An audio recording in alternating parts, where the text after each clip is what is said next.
New at 10, the nonprofit Interform hosted an open forum event called Black Girls Talk, where a group of women came together to discuss current events and how they affect minorities.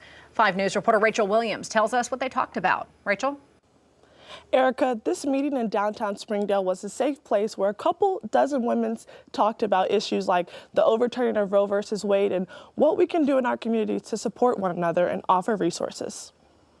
Interform's host, Rochelle Bailey, says for many years she didn't see a space for people who look like her. I understand. Like, even when I was a little girl, it was hard to find a black Barbie doll or even a black Barbie doll with my shade. The closest one was like a Hispanic Barbie doll. So I didn't see a lot of representation in toys. Now in adulthood, she's created one.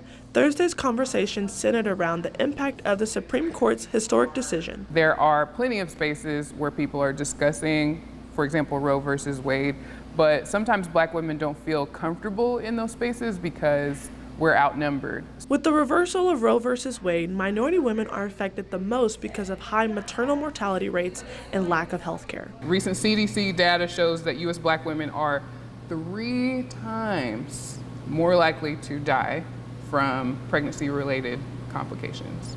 The meeting was emotional yet empowering for these women who bonded over how to navigate life during difficult times. I couldn't let that crush my spirit, because at some point they're gonna bring too much, and we're gonna stand together and stand against it. And I'm thinking okay, in a few years I'm gonna have kids. I have to figure out how I'm gonna get a black woman or something. So I'm not dying on that table. The message Bailey wants to spread is these type of events are for everyone to learn and get out of their comfort zone. To know that this is not an attack on white women or attack on anybody who's not black. This is an opportunity to bring people together and to understand people's lived experiences so that we can do better. Bailey says the solution to most of these issues is political education, and people have to understand the importance of voting in local elections. The nonprofit is making plans to have these community conversations monthly. All right, Rachel, thanks. Meanwhile, a medical marijuana